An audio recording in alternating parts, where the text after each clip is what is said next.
Assalamu alaikum wa rahmatullahi wa barakatuh. Títóbi ni fọ́lọ́run ọba àlékè ọlá. Ẹ dákun gbogbo àwa Mùsùlùmí lọ́kùnrin àti lóbìnrin. Ọlọ́run ló lẹ́sìn. Ọlọ́run ló sì gbé ẹ̀sìn rẹ̀ kalẹ̀. Àmọ́ mo fẹ́ kó máa rókìkì láyé èmi àtẹ̀yin tá a jẹ́ Mùsùlùmí ìjọkùnrin ìjóbìnrin. Ẹ dákun kí ni ọjọ́ iwájú ẹ̀sìn Ìsìláàmù? Ọjọ́ wo là ń wò ní ọjọ́ iwájú fún ẹ̀sìn Ìsìláàmù nílẹ̀ Yorùbá? Mo rò pé ẹ̀rọ rí, mo rò pé mi àti yín jọ rò rí pé kí ni ó jẹ́ future reference lórí ẹ̀sìn Ìsìláàmù tá a là ń ṣe nílẹ̀ Yorùbá yìí. Torí tá a bá fẹ́ mọ bọ́lá ó ṣe rí, wọ́n ní Sátọ̀dé tó máa dá alátọjọ́ Jímọ̀ láti mọ́. Bọ̀tẹ́mi àti yín bá wò ó nípa bá a ṣe ń fi àwọn ẹ̀hàn náà jóye ẹ̀sìn. Àwọn olórí burúkú èèyàn kódà lè fi wọ́n wé àwọn ọmọ gáràjì. Gbogbo àwọn ọmọ gáràjì ti túùs lọ́sẹ̀ ń lọ Canada ni wọ́n ń lọ London. Bẹ́ẹ̀ làwọn ọmọ wọn ń ṣe dáadáa nínú ayé. Àmọ́ àwọn àfáà tẹ́lá fẹ́ gbọ́rọ̀ lẹ́nu wọn, àwọn ẹ̀hàn náà là ń fi joyè ẹ̀sìn láwọn tá a lè tì síwájú pé kí wọ́n sọ̀rọ̀.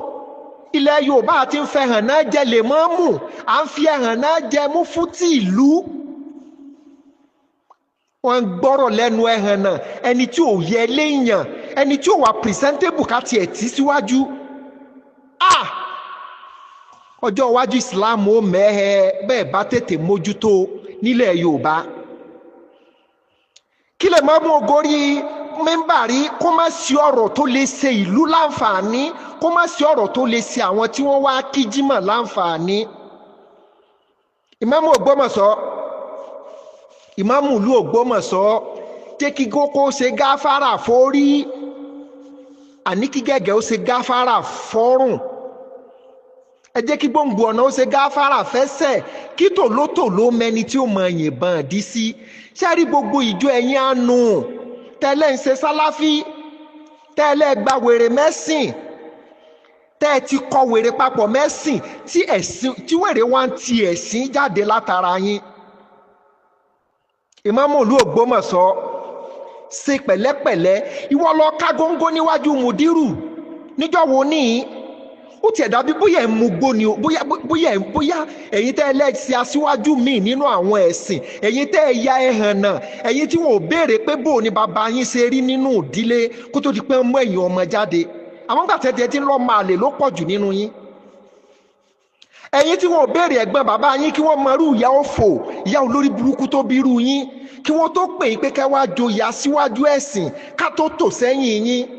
Kẹ́ sọ pé wàhálà lọ́ọ̀lì ká ní àmì táàmù kó lórí ibú ẹ̀yin kanjú ko tó lórí burúkú ẹlòmíì yín ti mú gbóyónúlé, ẹ ti mú ọtí onígun mẹ́rin kó tó di pé ẹ wá ń líìdì pé ẹ fẹ́ mọ sọ̀rọ̀ lórí mímbàrí. Ìmáàmù Ògbómọ̀ṣọ́ ìlú ká góńgó níwájú mùdírù Markaz níjọ́ wo níyì tí ń bẹ̀bẹ̀ gbà tẹ́ ẹ̀ mú tí gbà tí èsè gbégbó lẹ́ mu ọ̀rọ̀ tó fẹ́ jáde lẹ́nu yín, ṣé ẹ̀ ní ro àtẹ̀yìnwọ́ ọ̀rọ̀ pé kí ni ó tẹ̀yìn tí ń jáde bọ̀? Àmọ́jọ́ ìgbà ó jẹ́ pé gọ́tà lẹ́ ń yà, tẹ́ bá ti ya gọ́tà tẹ́ pè lẹ́nu oríṣiríṣi òórùn ni ó máa jáde ńbẹ̀. Ìmáàmù Ògbómọ̀ṣọ́ ló ká síwájú mùdírù tí ń bẹ̀bẹ̀ pé gbogbo nǹkan tóun ti ṣe láṣìṣe, ọ̀rọ̀ tóun ti sọ ní àṣìsọ, kí bàbá ó dáríjì irú rẹ̀ ò ní wáyé mọ́. Àmọ́ ẹ pé àwọn ẹranko yín. Ìmáàmù Ògbómọ̀ṣọ́ alárìífín mọ tí ń gùn yín gàràgàrà, ṣé lórí ká kírun kéyìn ó tò sẹ́yìn wáyé náà ni? Lẹ́sọ̀lé ayé di ilé ayé ogun, lẹ́sọ̀lé ayé di pákáleke fùrọ̀dán. Ẹ múra bí kójò tó sùn ò ní rọ̀, ẹ múra pé bí ibi ẹ̀ka lẹ́kọ̀ọ́lẹ́ káàárọ̀ ń padà bọ̀ wá. Òní fáwọn múfútì Ògbómọ̀ṣọ́, àbí mo rọ́kùnrin kan mọ̀ bóyá múfútì Ògbómọ̀ṣọ́ lòun náà tó dúdú tó dàbí àgbà ànàkí. Ẹ̀yin obìnrin ẹ mọ̀ kú sùúrù. Ìgbà tí mo kọ́kọ́ rọ́kùnrin yìí tí ń janu tí ń sọ̀rọ̀ tí mo rí tí wọ́n gbé ìnàkí tì lẹ́gbẹ̀ẹ́, mo wá wò pé sóbìnrin náà ní í ṣe aya fúnru ọkùnrin ẹ̀hàn náà báyìí. Tẹ́ bá máa gbà ànàkí tó ti ya wèrè tán sínú igbó, àti a máa fi eyín dá ìrèké ìgbà ò, àti a máa lu àyà tí wọ́n ṣe bàkìtìbàkìtì. Irú ẹni báyìí ọ̀yẹ́ nínú ẹ̀sìn, olórí burúkú wo ni múru yín fi joyè? ní òjò yà mí lẹ́nu ńgbà tí ọba ìlú Ògbómọ̀ṣọ́ dé láti tún ìlú tò. Ẹ̀hànnà lẹ́fí ń joyè o, ẹ̀yin mùsùlùmí, ẹ̀hànnà àwọn ọmọ àparò lẹ́ ń gbé sábẹ́ aṣọ tẹ́ ń gbé kà. Ẹ bá sì ti gbọ́ ọmọ àparò sábẹ́ aṣọ, òun náà ní padà bọ̀ wá wú ọkà tẹ́ ẹ bá gbìn. Àti mufútì àti ìmáàmù ẹ̀yẹ léèyàn, ẹ̀yẹ lẹ́ni téèyàn ti ń dájú kọ́ gba ọ̀rọ̀ ẹ̀sìn lẹ́nu rẹ̀.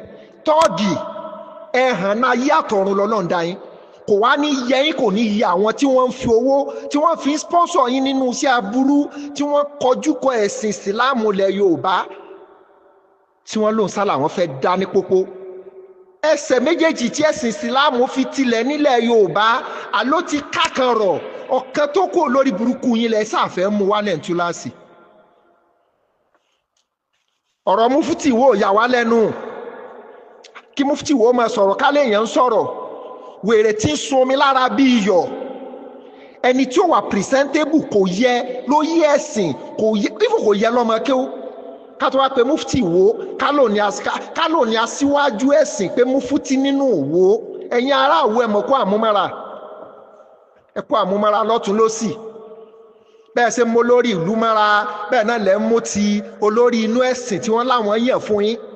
Tọ́ọ̀gì lọ́tún tọ́ọ̀gì lósì.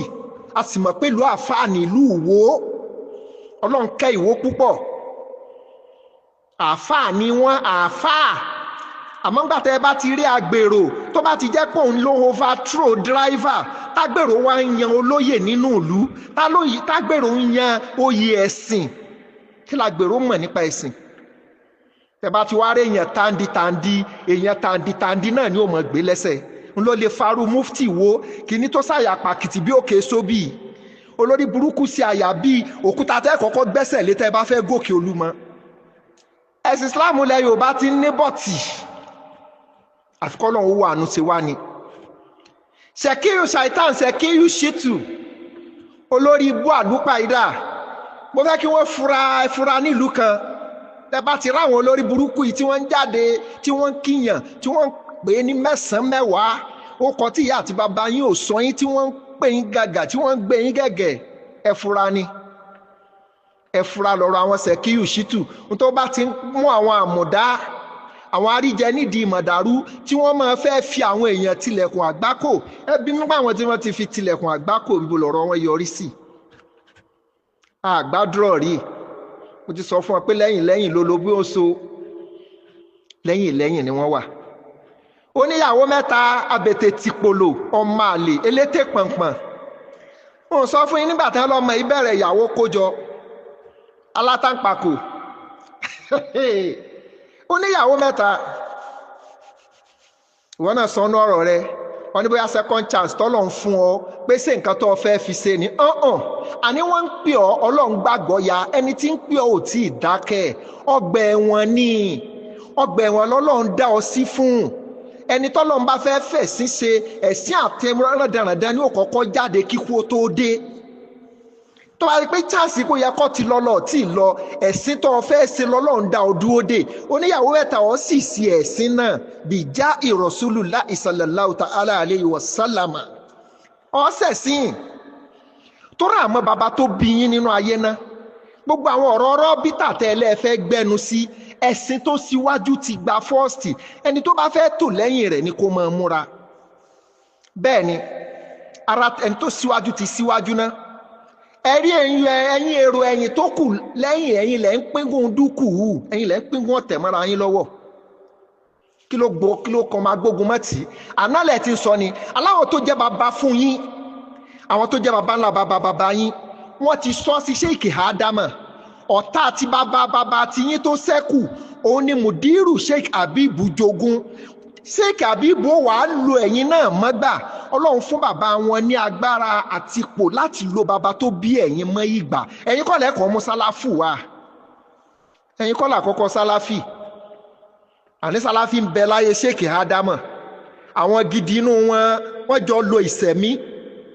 Àwọn olórí burúkú inú wọn Sheikh Ádámà lò wọ́n mọ́gbà.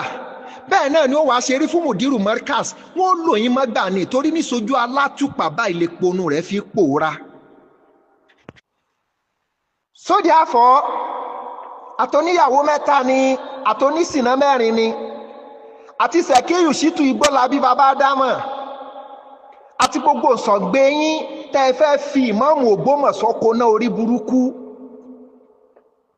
lónìí kẹjọ òní Agẹmọ kú sáàrò ọ̀la Agẹmọ kú sáàrò ọ̀túnla Alágẹmọ kú sáàrò bójú ò bá ti àrò ó yẹ kójú ó ti Alágẹmọ gangan tí ń kú sínú àrò ìmáàmù Ògbómọ̀ṣọ́ ó yẹ kójú ó tì yín ojú ayé yín náà ti ń tọ́ka sí yín pọ́ máa lè ní yín nílé tẹ̀ ń dárúkọ tàbí ráwọn ìdílé náà tí wọ́n ń dìde pé ọmọ àlè ní yín pẹ́ ẹ̀tọ́ sóyè ẹ̀yí ṣèlú fẹ́mi lóyè káwá la gbọ́ pé àwọn olórí burúkú kan ń fìnáǹsì yín tí bá láwọn ò fẹ́ yẹn pé kọ́ kírun fún wa ṣé tùlà síyàwó à ń bẹ̀ ni ẹ̀ wá forí burúkú yín mọ́ l'Ógbómọ̀ṣọ́ ẹ̀ fi mọ́ nínú ilé yín ẹ̀ fi mọ́ síbi tẹ́ ẹ bìlọ́ǹsì sí torí a rí pé kò í ṣe gbogbo Ògbómọ̀ṣọ́ ló gba ti yín bàbá ìmáàmù gbogbo Ògbómọ̀ṣọ́ kọ́ ló gba ti yín phd yẹn lọ máa fi kún tọ́lọ̀ ń bá fi ràn yín wọ́n láwọn òfin ọ nílùú Ọlọ́run fẹ́ gba ipò tó bá gbapò náà tán ta ni ó tẹ̀lé ipò tó gbà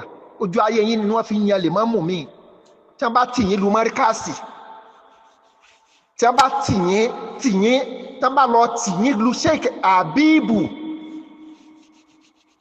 ẹ gbà ló sún wọn o ẹ sì gbà tí ó kún lẹ́lẹ́lẹ́ àwọn oníyàwó mẹ́ta àwọn tọ́lọ̀ ti bá àná wọn jẹ́ tọ́lọ̀ ti ń gbé àdánwò bá wọn lójú ayé wọn àwọn Ṣẹ̀kíù Ṣítù ẹwú báyìí Ṣẹ̀kíù Ṣítù ṣe rí gbogbo yín pátápátá ó ti dàbí ìjọ yín bóyá mọ́ ní kẹ́ ẹ dàbí àgbà ànàkí ṣé wọ́n fi nàkí ṣépè fún yín ni Saheed Ṣítù náà ti ń jọ àgbà ànàkí funfun ẹ máa funfun tí wọ́n mọ́tà náà máa bẹ́ ló ayé gbogbo yín bàjẹ́ papọ̀ lójú ẹ̀mí yín ẹ̀sìn Islam ló ṣe mí lánú o pé sọ̀rọ̀ yín ló wù mí jáde sí o àmọ́ àánú Ìsìlámù ń ṣe mí ní gbogbo ìlú tẹ́ bá ti fẹ́ yan aṣíwájú ẹ wo èèyàn ẹ má wo ẹranko ní gbogbo àwọn yìí ẹranko ni wọ́n ẹ̀dùn ṣe tò yìí àtọ́lórí burúkú tó pera rẹ̀ ní kinní kan Ògbómọ̀ṣọ́ yìí kinní báyà kìtìpà